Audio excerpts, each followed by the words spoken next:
What is going on, Devils fans? It is, as always, your host, your best friend, your confidant, your number one source, Neil Villapiano, and welcome to another edition of the Devils State of Mind podcast, right here on the Hockey Podcast Network, as well as Sports Wire Radio, the best place to get everything you need to know about your New Jersey Devils.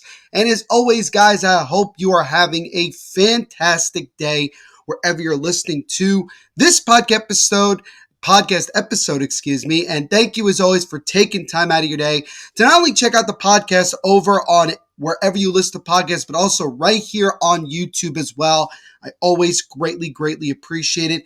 And as always, our wonderful sponsors at DraftKings, SeatGeek, and Horns and Tail are proud to sponsor the Hockey Podcast Network as well as the Devil State of Mind podcast. Again, if you want to get $20 off your first purchase at SeatGeek, use my promo code Devil State of Mind. On DraftKings, when you sign up, make sure to use my promo code THPN. And at Horns and Tail Napa Valley, make sure to use my promo code Devil State to get 10% off your order. So shout out to all of our lovely sponsors down below. And with that out of the way, we have a pretty good episode here for you today on this edition of the Devil's State of Mind podcast.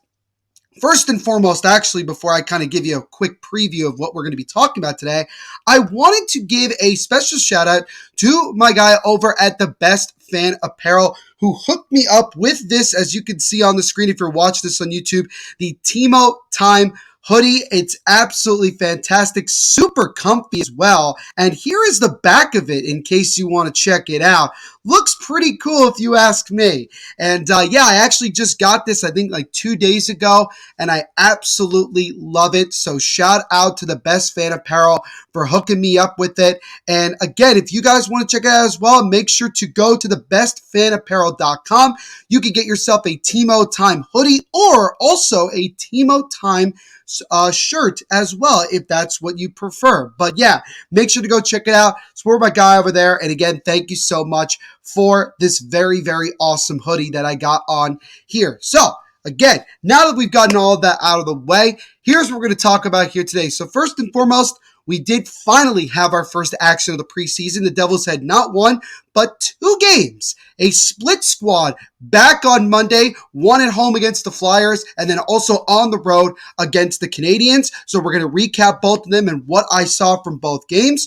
We're also going to talk very quickly about the first roster moves that the Devils made in terms of cuts for training camp, as at the time of this recording, the Devils are down to 55 players remaining at training camp. And then we're going to end this episode with kind of a homage to a former New Jersey Devils goaltender who just recently announced his retirement, and kind of talk a little bit about his impact in the 7 years that he was playing in the Garden State, and kind of give you my whole thoughts and everything about this guy, because he is by far one of my all-time favorite New Jersey Devils players. So, with all that out of the way, we have a bunch to get to here on the Devil's State of Mind podcast. So let's not waste any more time and get rolling.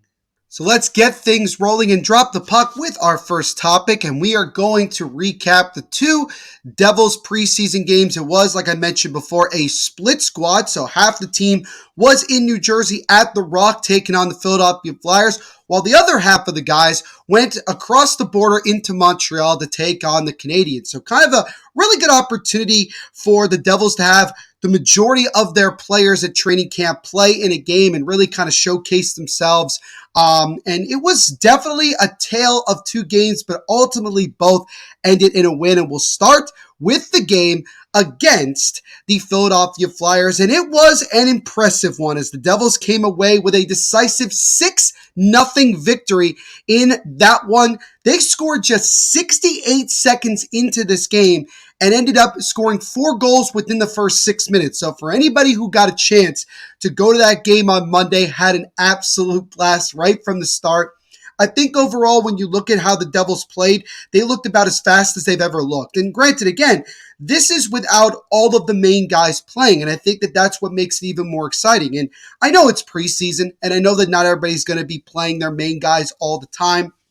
and you kind of take preseason at times with a grain of salt. But I think regardless, at the end of the day, when you look at how the Devils performed, I think you can't look at it without any sort of just like multiple pluses, plus, plus, plus everywhere. I mean, there was nothing really in that game that I would say the Devils did wrong. I thought they were very, very good in all facets of the game, and it was great to see Andre Palat, Eric Hall, Tice Thompson, Alexander Holtz, Timo Meier, and Michael McLeod were the goal scorers for the Devils in this one. Vitek Vanacek played the first 2 periods of that game, and while he wasn't very much tested, he ended up stopping all 11 shots that he faced. Eric Shalgren played the final 20 minutes, and the Devils came away with a shutout in a preseason game, again by the final score of 6-0. And so again, when you look at the game, kind of one of the things that really stands out to me is the play of Alexander Holtz. I think that was really kind of the thing that I was keeping my eye on the most. We had been hearing throughout the majority of camp so far that he looks a lot faster. He just feels a lot better. He's talked very honestly about, how things have been tough up until this point, but he comes in with a lot of confidence, a lot of excitement. And remember, a couple weeks ago, I had a chance to talk to David Bromberg, the trainer for Jesper Bratt and Alexander Holtz. If you haven't, please go check out that episode. It's a really, really good one. Talks a lot about Alexander Holtz, what they've been working on all summer and getting to the point that we're at now. But Alexander Holtz just looks a lot more confident. He ended up scoring, like I mentioned before, was a really, really nice goal in the slot. And I think overall, Holtz just looks a lot more comfortable out there. He played on the line with Nico Hischier and Timo Meier. It's something to kind of keep your eye on. It was the only line during practice that wasn't broken up going into the game. And I think that tells you a lot, because I think the Devils' mindset is that they're going to give Alexander Holtz every possibility they can when it comes to getting opportunities to score and make plays and obviously earn himself a spot on this roster. And so far, I think out of all the young guys, he probably is the front runner to make that spot. And I know some people even talked about that, well, if Holtz is playing this way, then maybe he should be playing up in the top 6 and we move Dawson Mercer potentially down to the third line, which not entirely against. We'll see how things progress as the rest of the preseason comes along. Again, we're just about 2 weeks away from the first game, opening night, October 14th. But I think just like overall, I think you look at it and you say to yourself, I think it's still too early. By the way, October 12th, not 14th. October 12th is the opening night game against the Detroit Red Wings at home. But again, with Alexander Holtz, it was a really, really good start. He continues to do well in practice, and I'm excited to see what he can do as the preseason progresses. And again, I've talked about him numerous times throughout the summer that this kid, I feel like, is going to end up being an X factor for this team. And so far, he has really, really impressed the coaches, gotten a lot of praise from Lindy Ruff and the rest of the coaching staff. And I think that's really, really important. So it's good to see Alexander Holtz having the success that he did. Michael McLeod with a really, really impressive breakaway goal. Somebody in a group chat that I'm in mentioned during that game that whenever Michael McLeod gets a breakaway, he looks like prime Mario Lemieux. I mean, it was a nasty goal that he scored on that breakaway. Really impressive job. Good to see Tice Thompson get a goal. I know he's a guy that's kind of a fringe player at this point. He's certainly not at the level that his brother Tage Thompson is at. And so we'll see how things progress. Haula and Palat, both guys that I think most likely are going to be on the third line, playing pretty well. Timo Meier obviously scoring. I think overall the top guys were the top guys. I don't really see anybody in that game that really struggled. So I think overall it was a good, dominant win for the Devils at home and a good start to the preseason for sure. So now let's shift over to the other game that happened that night. Again, this was the second of the 2 split squad games, and that was the game against the Montreal Canadiens. As a little bit different than how the first game went. It was a dominant win for New Jersey. This one was more of a grinded out, but nonetheless, it was a multiple goal win for the Devils as they came away with a 4-2 win on the road against the Montreal Canadiens. Devils finished outscoring their opponents in the first 2 preseason games by the score of 10-2, and very similar to the first game. The top guys were the top guys, particularly Jack Hughes. He had a goal and 2 assists, including an absolutely beautiful individual rush from his own end that eventually ended up setting Dawson Mercer up for his goal. It looked like he was just toying with the Canadiens out there, man. He really, really looked, just phenomenal out there. And I have to say this, that the combination of Jack Hughes and Tyler Toffoli is going to be so nasty when this season gets underway. And Tyler Toffoli even himself stated earlier this week that Jack Hughes is probably the best overall player that Toffoli has ever played with. And remember, Toffoli's been in the league for well over a decade. He played with some Hall of Fame guys like, Dustin Brown. He played with Anze Kopitar. He went to Montreal and played with some young guys like Nick Suzuki and Cole Caulfield. He's played with some talented guys over in Calgary as well. And he comes and says Jack Hughes is the overall best player he's ever played with. And they haven't even played a regular season game together yet. And I think that just shows you the level of talent that Jack Hughes has and just really just deserving praise. But Toffoli, although he took a penalty and, at times didn't do a whole lot statistically, I thought he looked good. But the connection between both of them is going to be absolutely sick.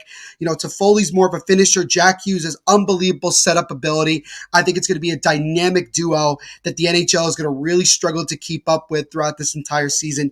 Cannot wait for that to get going.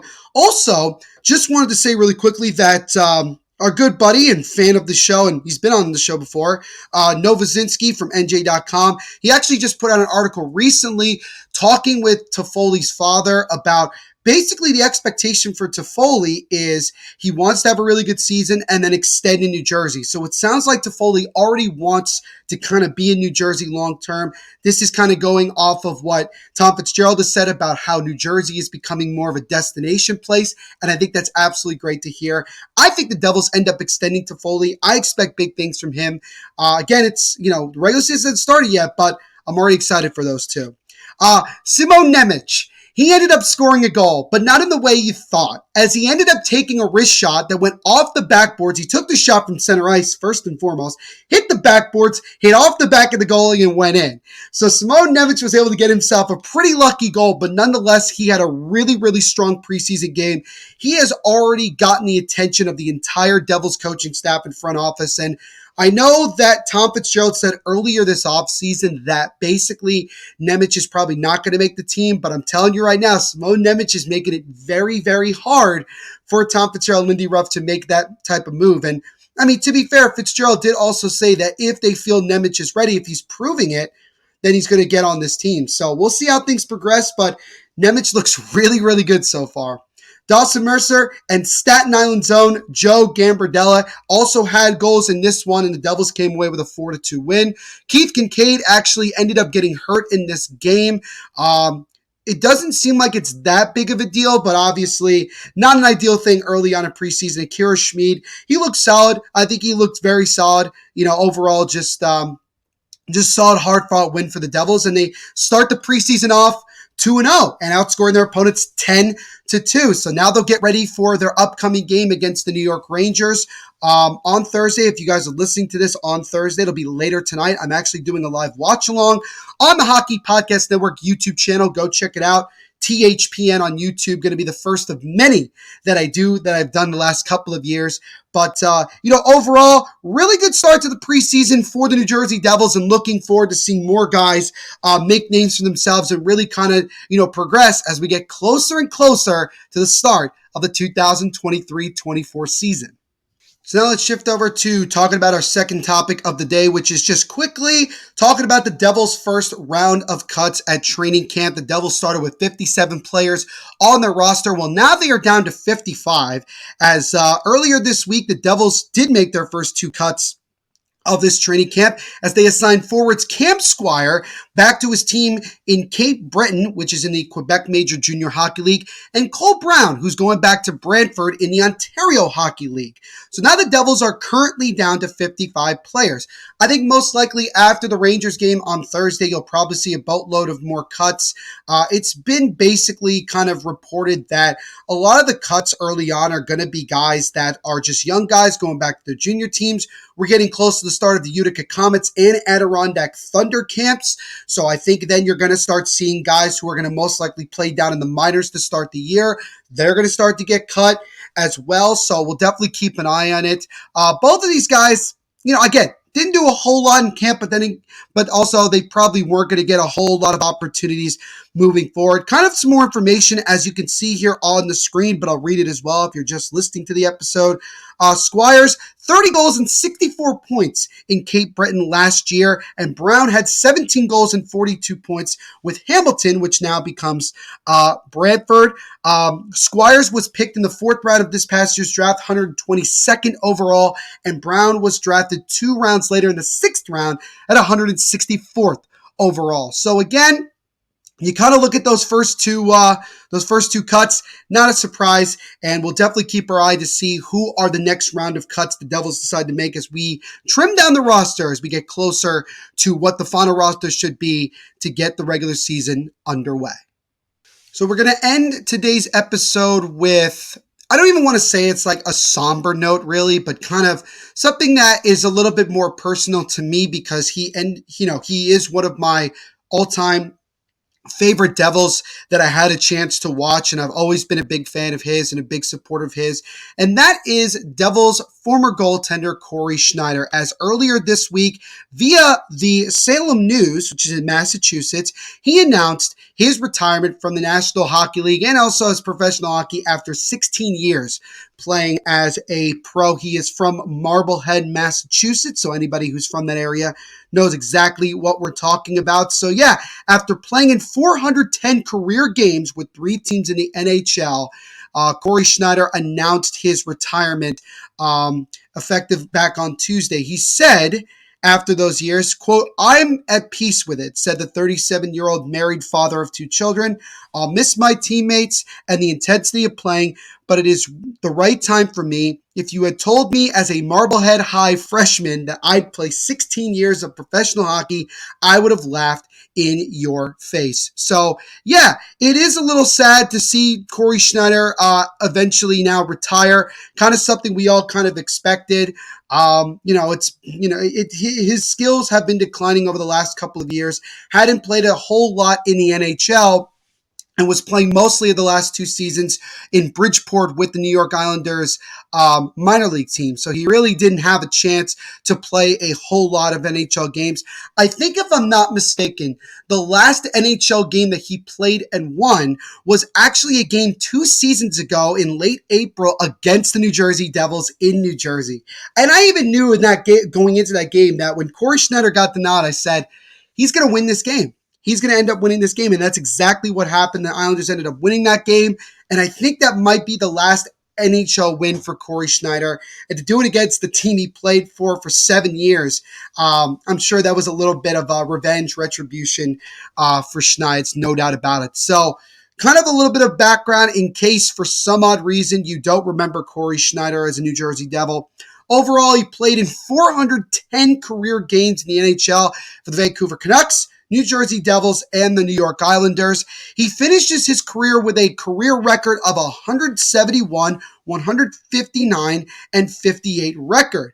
And in the 7 seasons that he played in New Jersey, he played in 311 games. So the bulk of his career as a starter was with the New Jersey Devils. He finishes with a 115, 133, and 50 record. So right then and there, a lot of people look in and say, wasn't really that good.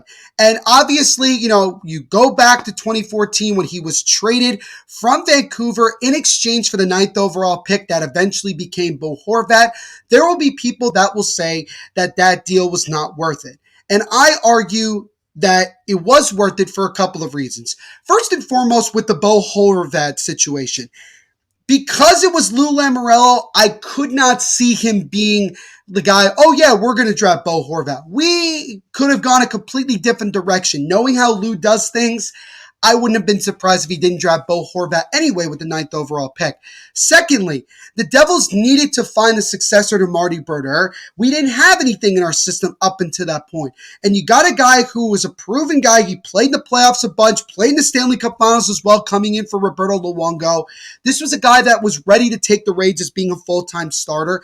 And he ended up having several seasons early on in his tenure, more or less his prime in New Jersey, where he was playing at an elite level. And if his win-loss record was a lot better, I would argue to say that he would have been a Vezina Trophy candidate. Maybe he wouldn't have won one anyway, but I think he was at that level. That's how good he was for anybody that saw him on a night-to-night basis. And also in terms of stats, here's something interesting. He sits second in franchise history in a handful of categories, only behind, obviously, Martin Brodeur. He has the second most games played by a goaltender in Devils history, 311, shutouts, 17, minutes played, 17,872, and saves, 8,023. He also retires with the Devils' top save percentage in franchise history at .915. His 115 wins is third in franchise history, and his career 2.50 goals against average with the New Jersey Devils, which is also a minimum of 100 games played, ranks second all-time behind Marty Brodeur's 2.24. And it should also mention that in 2014-15, Schneider played in a nice 69 games for the Devils, which is the most of any goaltender in a single season in Devils franchise history, other than obviously Marty Brodeur. So in terms of stats, you could make an argument that Cory Schneider will go down, at least for now, as the second greatest goaltender that the Devils have ever had.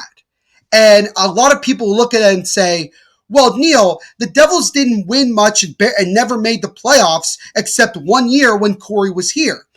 But that's not because of Cory. That's a lot more to do with Lou Lamoriello did not have a team built around Cory that was good enough to win. We were very old, didn't have a lot of talent, and Cory kept us in a lot of games for a handful of years. And it wasn't until we got to 17-18 where we finally started to click a little bit, and that's when the injuries started to pile up for Schneider. And if you remember in that year that we made that miracle run, yes, I'm going to call it like it is, a miracle run to the playoffs, he got hurt.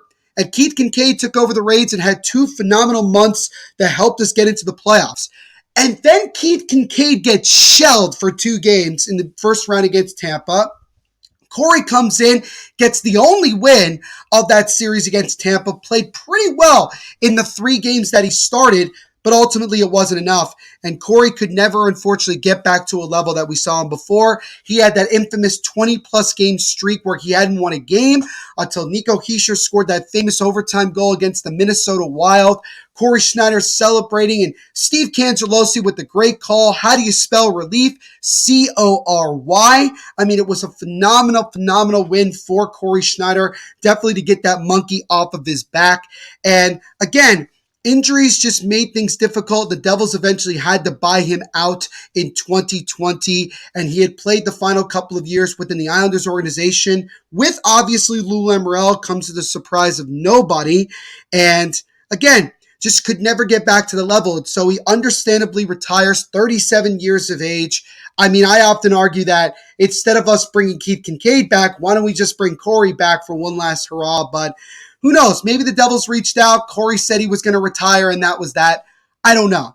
But this is what Cory Schneider had to say personally about his time in New Jersey. He said, quote, "New Jersey was a great place for my family and me. My kids were both born there. I had some great teammates, and it was a terrific place to play." And that's really great to hear. And again, I can argue that I am probably the biggest Cory Schneider fan in the history of the New Jersey Devils fan base. I absolutely loved Cory in the 7 years that he was in New Jersey. I, stuck with him through thick and thin. I still have a jersey of his. Hell, I even have a sweatshirt of his as well. And I absolutely loved Cory Schneider. He's probably the second, my second favorite Devil of all time, other than Marty Brodeur. I'm just a sucker for goaltenders. What can I say?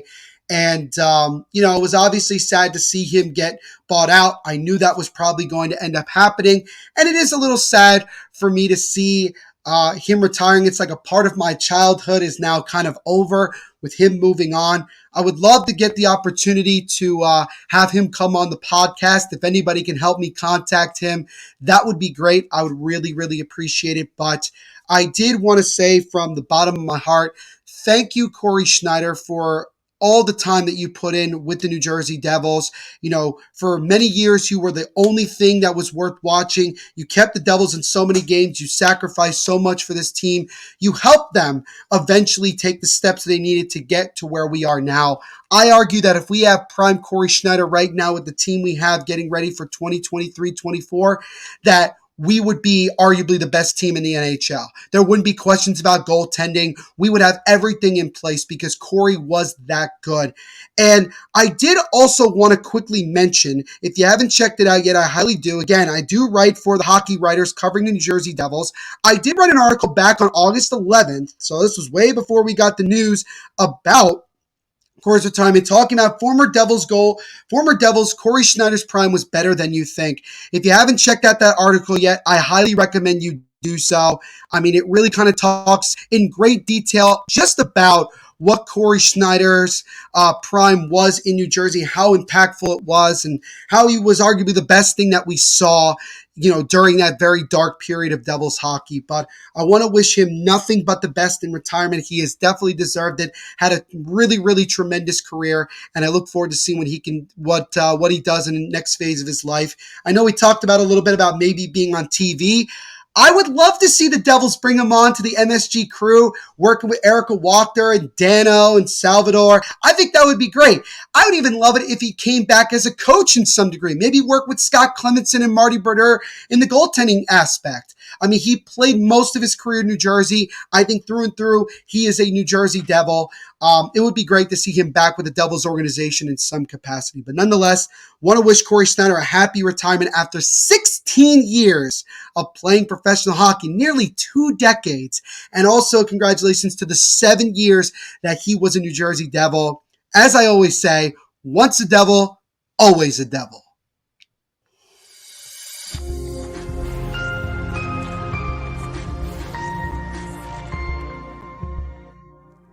Say something.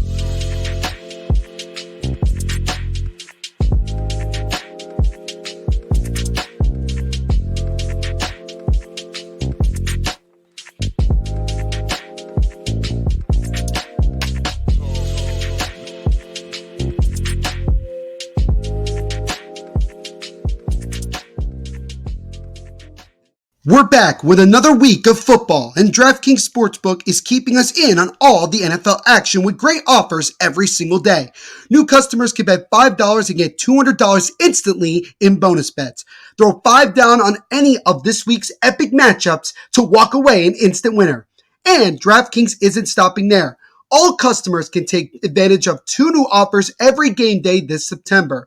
Football's more fun when you're in on the action, so download the app now and sign up with code THPN. New customers can bet just $5 to get $200 instantly in bonus bets. Only at DraftKings Sportsbook, an official sports betting partner of the NFL with code THPN. The crown is yours. Gambling problem? Call 1-800-GAMBLER or visit www.1800gambler.net. In New York, call 877-HOPE-NY or text HOPE-NY to 467-369. In Connecticut, help is available for problem gambling. Call 888-789-7777 or visit ccpg.org. Please play responsibly on behalf of Boot Hill Casino and Resort. Licensee partner Golden Nugget Lake Charles. 21 plus age varies by jurisdiction. Void in Ontario. See sportsbook.draftkings.com/football terms for eligibility, terms, and responsible gaming resources. Bonus bets expire 7 days after issuance. Eligibility and deposit restrictions apply.